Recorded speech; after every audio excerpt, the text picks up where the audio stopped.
It was a chilly October night, the kind where the wind howled through the trees and the moon cast an eerie glow on everything it touched. I had just moved to Willow Creek, a small town known for its quaint charm and haunted history. Halloween was approaching, and with it came stories of the old Wright House, an abandoned mansion on the outskirts that everyone whispered about. I was intrigued. My friends, however, were hesitant. "You shouldn't go there, Max," my friend Lucy warned, her brow furrowed. "They say it's cursed." "Cursed?" I scoffed. "It's just an old house. I'll be fine."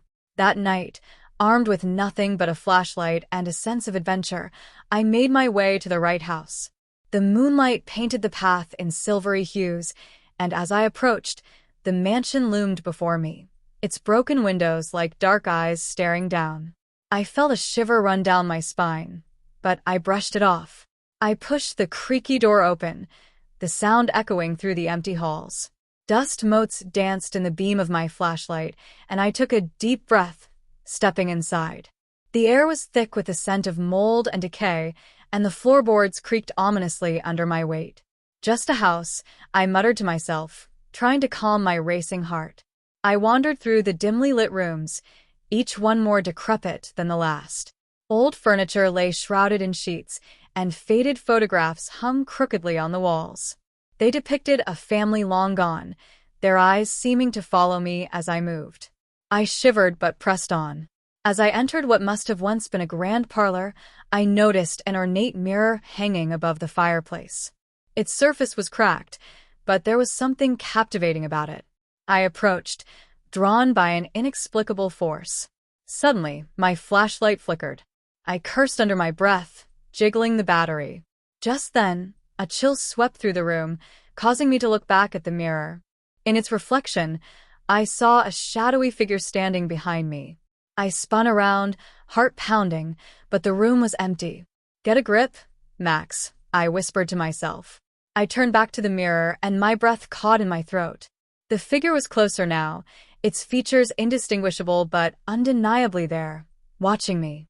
Panic surged within me, and I stumbled backward, nearly tripping over a fallen chair. I needed to leave. I turned to make my way back to the front door, but as I did, the atmosphere shifted. The air felt thick, almost suffocating. The whispering began, soft at first, then growing louder, filling the room with a cacophony of voices. "Leave, leave, leave," they chanted, each word a chilling reminder that I didn't belong here. I ran, pushing through the darkened hallways, my flashlight flickering erratically. I could hear footsteps echoing behind me, but when I glanced back, there was only darkness. I burst through the door and into the night, breathless and terrified. But I wasn't free yet. The whispers followed me, echoing in my mind, urging me to look back. I fought the urge but finally turned to glance at the house. The front door stood wide open, and for a fleeting moment, I thought I saw the figure again, standing on the porch, its face obscured by shadows. I sprinted home, heart racing, unable to shake the feeling that something had followed me. I crashed through my front door, locking it behind me, as if that could keep the darkness at bay. For days, I tried to push the experience out of my mind. But every night, I found myself plagued by nightmares, visions of the figure and the whispers that had beckoned me to return.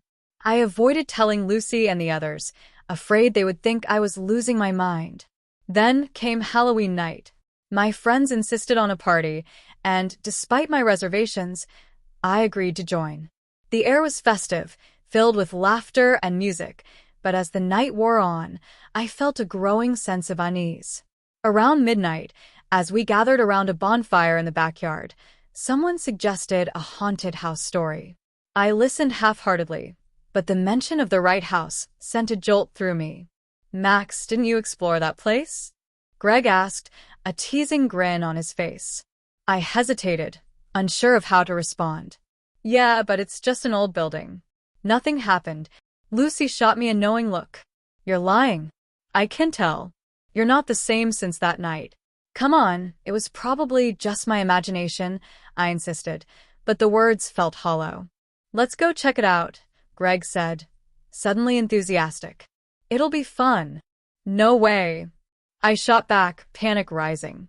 But deep down, I felt a pull, a desire to confront what I had experienced.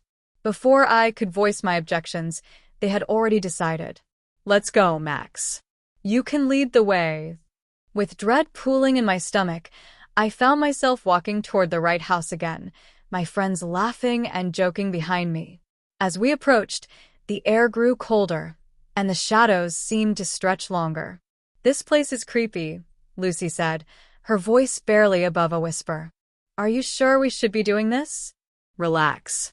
It's just an old house, Greg replied, trying to sound brave. We pushed the door open, and the familiar scent of decay hit me like a wave. My heart raced as we stepped inside, the atmosphere heavy with anticipation. As we moved through the house, the air felt electric, charged with something I couldn't quite name. I led them to the parlor, the mirror looming in front of us like a dark portal. Check this out, Greg exclaimed, moving toward it. This is so cool. Wait, don't get too close. I warned, but it was too late. He stood before the mirror, oblivious to the danger. Suddenly, the temperature dropped, and the whispers began again, wrapping around us like a shroud. Leave, leave, leave. Guys, we need to go. I urged, my voice rising in panic. But it was too late. The mirror shimmered, and the shadowy figure emerged once more, its eyes glowing with an intensity that sent chills down my spine. My friends gasped, their expressions shifting from amusement to horror. Max, what is that? Lucy shrieked, backing away. I don't know, I shouted, feeling the walls close in around us.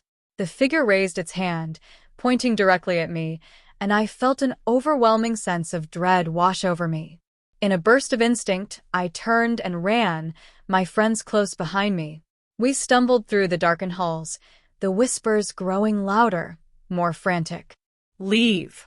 You don't belong.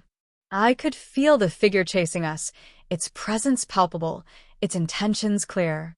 We reached the front door, but it slammed shut just as we reached for it. Panic erupted, and I pounded on the wood, desperation clawing at my throat. Help! Let us out! Greg shouted, but the house held us in its grip. Look! Lucy cried, pointing to the mirror. The figure was now a swirling mass, its form shifting and changing, fueled by our fear. Max, do something, Greg pleaded, his eyes wide with terror. In that moment, I realized I had to confront whatever this was. I took a deep breath, stepping away from the door and toward the mirror. What do you want? I shouted, my voice shaking. The whispers quieted, and for a moment, the figure paused, its gaze locked onto mine. You disturbed our rest, it said, its voice echoing like thunder. You must pay the price. What price? I asked, heart racing. Face your fears, it replied, the shadows swirling around me. I closed my eyes, recalling the terror I had felt that first night. The house, the whispers, the figure had all felt like a nightmare. But I realized then that I had been running from it. I had to face it. Okay, I said, my voice steadying. I'm not afraid of you anymore. The figure hesitated, and the air grew still. I opened my eyes, locking onto its glowing gaze. Let us go. We didn't mean to intrude. Just let us leave. There was a long silence, the atmosphere heavy with tension. Then, slowly, the door creaked open.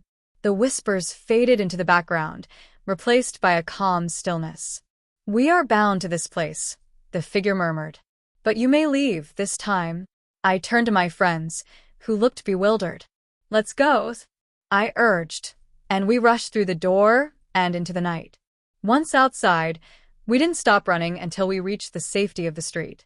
The chill in the air still clung to us, but we were free. What the hell was that? Greg panted, his face pale. I don't know, I replied, still shaken. But I think we disturbed something we shouldn't have. From that night on, I never returned to the right house. The whispers haunted me, but I had faced my fears and come out the other side. As Halloween passed, the stories of the house remained, a chilling reminder of what lay within, waiting for the next curious soul to wander too close.